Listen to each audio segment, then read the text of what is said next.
This is Optimal Living Daily Relationships, Episode 75, How to Attract Growth-Oriented Friends, Part 3, by Steve Pavlina of stevepavlina.com.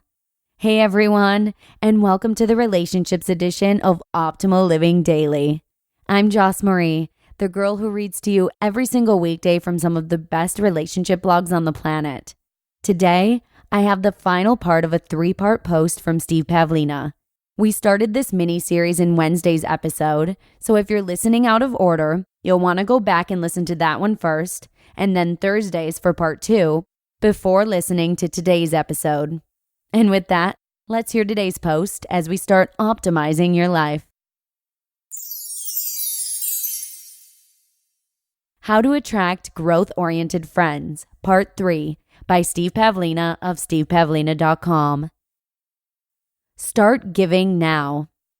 It's important to give in such a way that feels good to you. This won't work well if you're too self-sacrificing or if you feel that your efforts aren't appreciated much. It may take some experimenting to find the right calibration for you. I love writing. For me, writing is like a meditation. Combining writing with an internet business is a great outlet for me. But for someone else, this may not be a good fit. If writing is painful for you, you might prefer other ways to contribute, such as by helping people one-on-one, volunteering, recording audio or video, starting a forum, or hosting a meetup group. Don't feel you have to copy someone else's approach. Realize that you don't have to be an expert to do this. I wrote articles about business success even before my business was doing well. I talked to people who were doing well and contrasted their habits and strategies with those who weren't doing well. Writing those pieces was a great way to compile this knowledge for myself too. By sharing such ideas publicly, I received feedback to help refine the ideas. I also received lots of encouragement from people who applied those ideas to their businesses with good results. I didn't have to pretend to be more successful than I was. I could compile and share other people's lessons just as well. Many successful bloggers and podcasters started out this way. You can sometimes make a profound difference in someone else's life just by sharing a simple tip or observation. For example, I observed that the independent software developers who were doing well financially often spend about 50% of their time on marketing activities. The developers who weren't doing very well usually spent less than 20% of their time on marketing, often less than 5%. Many of the developers who weren't doing as well in business were highly skilled on the technical side, but they hadn't invested much effort in learning marketing and sales. Just by sharing this simple observation, some developers shifted the way they allocated their time, and they saw a rapid increase in their sales. I also applied this lesson to my own computer games business and saw great results. You can become an authority by being a good listener and by paying attention. You can do research and share what you learn.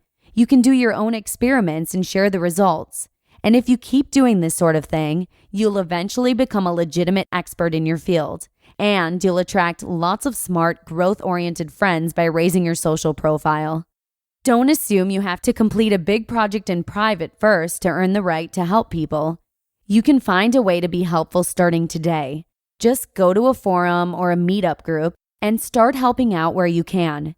Give sustainably in ways that feel good to you, but don't become a people pleaser who says yes to every little request. People pleasers waste energy on low-value giving that isn't appreciated instead of seeking meaningful contributions that fulfill and uplift them. They distract themselves with scraps instead of planting orchards. The challenge of deciding where and how to give gets harder over time. The more you give, the more you'll attract opportunities to give more. Eventually, you'll need to say no to some otherwise amazing invitations. This year in particular, I've had to say no to some invitations that I'd have jumped at in the past, so I can focus on the contributions that feel most aligned. It's never easy to say no to the good in order to pursue something better. There's a social reason for focusing your contributions as well. After you attract a lot of growth-oriented friends, the next challenge is to attract friends who are strongly aligned with your biggest goals. Otherwise, you may find yourself being pulled in too many different directions. Having growth-oriented friends with lots of different interests can be stimulating for a while, But eventually, you may want some friendships that can help you stay focused on your biggest and most important goals. Give more and grow faster. Be sure to align your giving and contribution with your personal growth as well. Make sure that your giving continues to give you a sense of growth and improvement. Don't let your contribution outlets become stagnant. Keep raising the challenge level. For instance, I went from writing about 5 articles per year before I started blogging to averaging about 100 articles per year since then. I went from doing 7-minute speeches in 2004 to doing 3-day workshops in 2009. If you keep raising the challenge level to keep pace with your growth, it's less likely that you'll feel bored or checked out. Keep raising the bar for your contributions. Seek to become increasingly helpful by helping people in deeper ways, by helping more people, or both. Look for opportunities to increase the depth and breadth of your contribution. Don't rest on your laurels. The more ambitious you become about contribution, the more like-minded people you'll attract who can encourage and support you in taking the next steps. This will help you advance further beyond the limitations of social drag. You'll meet people who strongly resonate with what you're doing and want to see you succeed.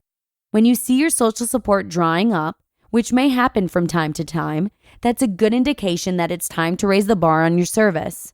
Maybe you need to raise your standards for contribution by tackling something more ambitious and exciting. Or maybe you need to shift the type of service you provide altogether to find that sweet spot of meaning and purpose again. Make invitations. My last tip for building a thriving social circle is to be proactive about making invitations. Don't wait for people to come to you unless you want your social life to be a desert. When you find someone growth-oriented that you'd like to be friends with, make an invitation. Additionally, make it easy for people to connect with you, especially face-to-face. One way that I do this is with a meeting in person page on my website. I also added a meeting in person frequently asked questions to make it easier for people who might feel a little socially uncomfortable, doing my best to reassure them that they can expect a warm and friendly reception. On average, I do a few of these meetups each month. I include a map and the address of the Starbucks where I often meet people, and occasionally I switch it to different locations if I ever get bored from going to the same place too much. The point is to reduce friction to make it easier for like-minded people to connect. These meetups also help me connect the online work I do with real human beings that are affected by it. When was the last time you invited a growth-oriented friend to share a meal together? It only takes a minute to send an email, but if you get in the habit of doing this, it means more FaceTime with like-minded people, and it means more invitations for you as well. To build a strong friendship network, seek to become the type of person who'd be an obviously good fit for such a network. Be a giver. Contribute positively to people's lives. Share what you're learning along the way. Look for ways to sustainably deepen and expand your contribution. Express your values openly. Don't hide. You can potentially inherit an entire network of great friends with a single invitation from the right person. So do what you can to make it easy for such a person to recognize you. And be the kind of person who seeks to elevate other growth-oriented people as well. You just listened to part 3 of the post titled, How to Attract Growth-Oriented Friends by Steve Pavlina of stevepavlina.com. Thank you so much for listening. That's all I've got for this week. Have a wonderful weekend, and I hope to see you on Monday, where your optimal life awaits. Hello, Life Optimizer. This is Justin Malik, creator and producer of this podcast, but also Optimal Living Daily, the show where I read to you from even more blogs covering finance, productivity, minimalism, personal development, and more from incredible bloggers like Derek Sivers, Zen Habits, Mark and Angel, The Minimalists, and all the ones you hear on this show too. So if you enjoyed today's episode and like taking amazing blogs on the go, come on over to Optimal Living Daily and subscribe to that one too. And together, we'll start optimizing your life.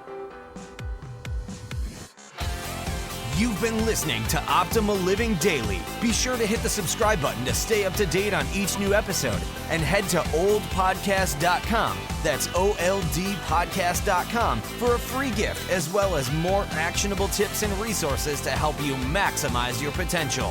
Thanks for joining us, and remember, your optimal life awaits.